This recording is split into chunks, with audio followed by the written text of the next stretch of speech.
Hello friends, இன்னைக்கு நம்மளுடைய சேனலில் திருவண்ணாமலையில் இருக்கக்கூடிய அருள்மிகு அருணாச்சலேஸ்வரர் திருக்கோயிலில் பணியிட இந்து சமய அறநிலைத்துறை அறிவிச்சிருக்காங்க. ஸோ அதனுடைய ஃபுல் டீட்டெயில் தான் பார்க்க போகிறோம். அண்ட் இந்த விண்ணப்பம் அவங்களுக்கு கடைசியாக சேர வேண்டிய டைம் அண்ட் டேட் அப்படின்னு பார்த்தீங்கன்னா 28 பிப்ரவரியோட க்ளோஸ் ஆகுது. அதுவும் 5:45 க்ளோஸ் ஆயிரும். அதுக்கு மேலே ஈவினிங் அனுப்புனாங்கன்னா அவங்களுடைய விண்ணப்பம் நிராகரிக்கப்படும் அப்படிங்கிறதையும் சொல்லிட்டாங்க. And total number of vacancies அப்படின்னு பார்த்தீங்கன்னா 109 வேகன்சிஸ் அனௌன்ஸ்மெண்ட் பண்ணியிருக்காங்க. அதில் ஃபர்ஸ்ட் அப்படின்னு பார்த்தீங்கன்னா தட்டச்சர். இதுக்கு ஒரு போஸ்ட் காலி இடமா இருக்குது. இதனுடைய சேலரி அப்படின்னு நீங்க பாத்தீங்கன்னா 18,500 58,600 வரை உங்களுடைய சேலரி இருக்கும் அப்படின்னு சொல்லியிருக்காங்க. இதுக்கான கல்வி தகுதி அப்படின்னு பாத்தீங்கன்னா நீங்க கண்டிப்பாக 10ஆம் வகுப்பு தேர்ச்சி பெற்றிருக்கணும். அது மட்டும் இல்லாம தட்டச்சில் ஆங்கிலம் தமிழ் இது ரெண்டுலயுமே தேர்ச்சி பெற்றிருந்தா கண்டிப்பா இந்த போஸ்ட்டுக்கு நீங்க அப்ளை பண்ணலாம். அது மட்டும் இல்லாம கம்ப்யூட்டர் சர்டிபிகேட் உங்ககிட்ட இருக்கணும் அப்படின்னு அவங்க சொல்லியிருக்காங்க. அண்ட் நெக்ஸ்ட் பாத்தீங்க அப்படின்னா ரெண்டாவது காவலர் போஸ்ட் அனௌன்ஸ்மெண்ட் பண்ணியிருக்காங்க. டோட்டலா 70 போஸ்ட் இதுக்கு அனௌன்ஸ்மெண்ட் பண்ணியிருக்காங்க. ஆண்கள் அப்படின்னு பாத்தீங்கன்னா 60 போஸ்ட்டும், பெண்கள் அப்படின்னு பாத்தீங்கன்னா 10 போஸ்ட்டும் அனௌன்ஸ்மெண்ட் பண்ணியிருக்காங்க. இதுக்கான சேலரி அப்படின்னு பாத்தீங்கன்னா 15,900 50,400 வரை இருக்கும் அப்படின்னு சொல்லிட்டாங்க. அண்ட் மெயினா இதுல அனௌன்ஸ்மெண்ட் பண்ணியிருக்க எல்லா போஸ்ட்டுக்குமே நீங்க கண்டிப்பாக தமிழ் படிக்க எழுத தெரிஞ்சிருந்தா மட்டும்தான் உங்களை எடுப்பாங்க. ஸோ அதை கொஞ்சம் மைண்ட்ல வச்சுக்கோங்க. அண்ட் நெக்ஸ்ட் அப்படின்னு பாத்தீங்கன்னா குர்கா போஸ்ட் தான். இதுவும் 2 போஸ்ட் அனௌன்ஸ்மெண்ட் பண்ணியிருக்காங்க. இதனுடைய சேலரி அப்படின்னு பாத்தீங்கன்னா 15,900 50,400 வரை உங்களுடைய சேலரி இருக்கும் அப்படின்னு சொல்லிட்டாங்க. அண்ட் நெக்ஸ்ட் ஃபோர்த் அப்படின்னு பாத்தீங்கன்னா ஏவலாளர் போஸ்ட் அனௌன்ஸ்மெண்ட் பண்ணிருக்காங்க. இதுவும் 2 போஸ்ட். இதனுடைய சேலரி அப்படின்னு பாத்தீங்கன்னா 10,000 31,500 வரை இருக்கும் அப்படின்னு சொல்லியிருக்காங்க. அதுக்கப்புறம் அப்படின்னு பாத்தீங்கன்னா உப கோயில் பெருக்குபவருக்கு 2 போஸ்ட் அனௌன்ஸ்மெண்ட் பண்ணிருக்காங்க. இதனுடைய சேலரி அப்படின்னு பாத்தீங்கன்னா 10,000 31,500 வரை இருக்கும் அப்படின்னு சொல்லியிருக்காங்க. அதுக்கப்புறம் கால்நடை பராமரிப்பாளர் இது ஒரு போஸ்ட் அனௌன்ஸ்மெண்ட் பண்ணிருக்காங்க.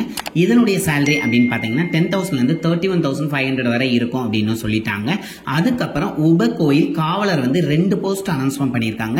இதுக்கு உங்களுடைய சேலரி அப்படின்னு பாத்தீங்கன்னா 11,600 36,800 வரை உங்களுடைய சேலரி இருக்கும் அப்படின்னு சொல்லிட்டாங்க.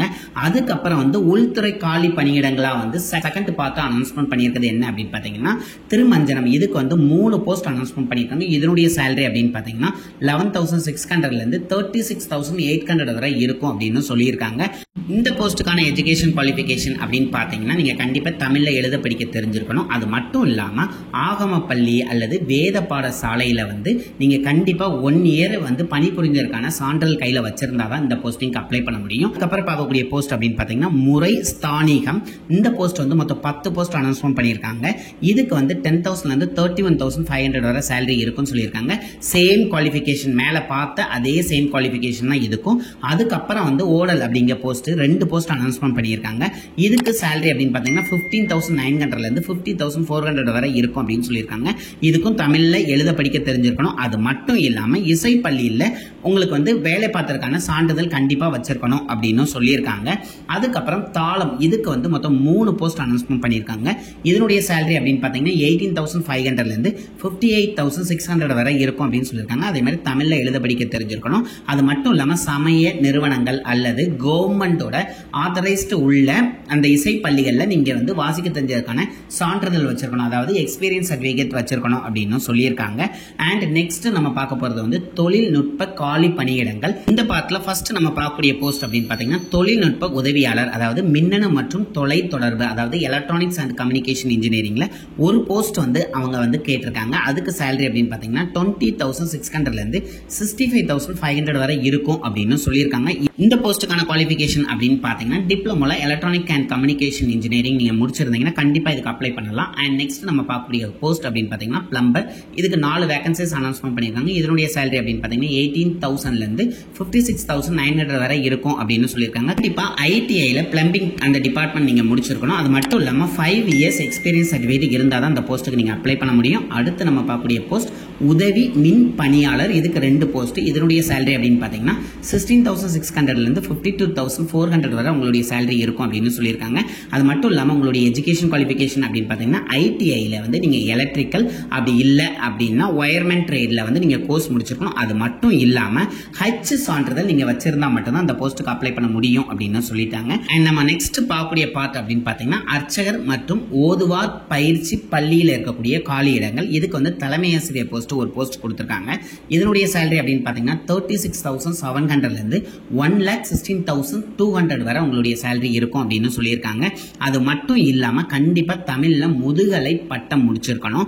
அது மட்டும் இல்லாமல் ஆசிரியர் பயிற்சி நிறுவனங்களில் நீங்கள் கண்டிப்பாக பிஎட் அல்லது பிடி சர்டிஃபிகேட் வச்சிருக்கணும் அப்படின்னு சொல்லியிருக்காங்க.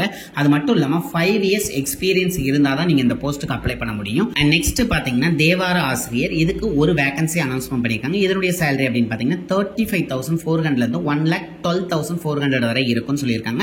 தமிழில் எழுத படிக்க கண்டிப்பாக தெரிஞ்சிருக்கணும். அது மட்டும் இல்லாமல் ஆகம பள்ளி அல்லது தேவார பாடசாலைகள் அல்லது வேத பாடசாலையில் படிப்பில் 3 ஆண்டு பயிற்சியில் நீங்கள் தேர்ச்சி பெற்றிருந்தால் மட்டும்தான் இதுக்கு அப்ளை பண்ண முடியும். அதுக்கப்புறம் போஸ்டிங் பார்த்தீங்கன்னா சங்கீத இசை ஆசிரியர் ஒரு போஸ்ட். இதனுடைய சேலரி அப்படின்னு பார்த்தீங்கன்னா 35,400 1,12,400 வரை இருக்கும் அப்படின்னு சொல்லிட்டாங்க. அது மட்டும் இல்லாமல் நீங்கள் 3 வருட பட்டய படிப்பு முடிச்சிருக்கணும். எதுலன்னா குரல் இசையில்.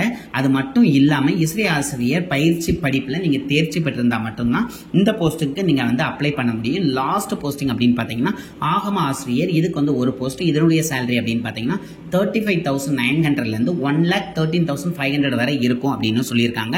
அது மட்டும் இல்லாமல் வேத ஆகம பாடசாலை அதாவது சைவ பிரிவில் வரதில்ல குறைஞ்சது வந்து நீங்கள் 5 ஆண்டு ஆசிரியராக பணிபுரிஞ்சிருக்கணும். அப்படி இருந்தால் தான் நீங்கள் இதுக்கு அப்ளை பண்ண முடியும் அப்படின்னு சொல்லிட்டாங்க. அது மட்டும் இல்லாமல் சைவ ஆகமத்தில் வந்து தற்போதைய வேத ஆகம பாடசாலைகளில் வந்து 4 ஆண்டு பாடப்பிரிவில் நீங்கள் சான்றிதழ் படிப்பையும் முடிச்சிருந்தால் மட்டும்தான் இந்த போஸ்ட்டுக்கு அப்ளை பண்ண முடியும். ஸோ அதனால இதெல்லாம் மைண்டில் கொஞ்சம் வச்சுக்கோங்க. அண்ட் இந்த போஸ்ட்டுக்கான நிறைய விதிமுறைகள் இருக்கு, அதையும் கொஞ்சம் நான் வந்து உங்களுக்கு சொல்லிடுறேன். ஃபர்ஸ்ட் வந்து 18 இயர்ஸ்லேருந்து 45 இயர்ஸ்க்குள்ள இருந்தால் மட்டும்தான் நீங்கள் அப்ளை பண்ண முடியும். அண்ட் ஹிந்து மதத்தில் இருக்கணும், அதே மாதிரி தமிழ்நாட்டை சார்ந்தவராக இருக்கணும் அப்படின்னு சொல்லியிருக்காங்க. அண்ட் உங்கள் நேமில் எந்த கேஸ் ஹிஸ்ட்ரியும் இருக்கக்கூடாது. அதுக்கப்புறம் நீங்கள் நன்னடத்தை பற்றிய ஒரு சான்றிதழ் கண்டிப்பாக வாங்கி வச்சிருக்கணும். அண்ட் ஒவ்வொரு போஸ்ட்டுக்கும் தனித்தனியாக தான் நீங்கள் அப்ளை பண்ணணும். அண்ட் இந்த டேட் அவங்க கொடுத்துருக்க டேட்டை தவிர்த்துட்டு எக்ஸஸாக உங்களுடைய அப்ளிகேஷன் போனால் அவங்க கண்டிப்பாக எடுத்துக்க மாட்டாங்க. உங்களுடைய அப்ளிகேஷன் எல்லா ஃபீல்டும் வந்து நீங்கள் ஃபில் பண்ணால் மட்டும்தான் அவங்க அக்செப்ட் பண்ணுவாங்க. அதோட ஃபில் பண்ண உங்களுடைய அப்ளிகேஷனோட அவங்க கேட்டிருக்க ஆதார் கார்டோட ஜெராக்ஸ், அதுக்கப்புறம் வந்து ஓட்டர் ஐடி ஜெராக்ஸ், அதுக்கப்புறம் வந்து ரேஷன் கார்டு ஜெராக்ஸ், அது மட்டும் அவங்க வேறு என்னெல்லாம் கேட்டிருக்காங்களோ எல்லாத்தையும் அட்டாச் பண்ணானுங்க. அதில் ஏதாவது மிஸ் ஆனாலும் உங்களுடைய அப்ளிகேஷன் ரிஜெக்ட் பண்ணிடுவாங்க.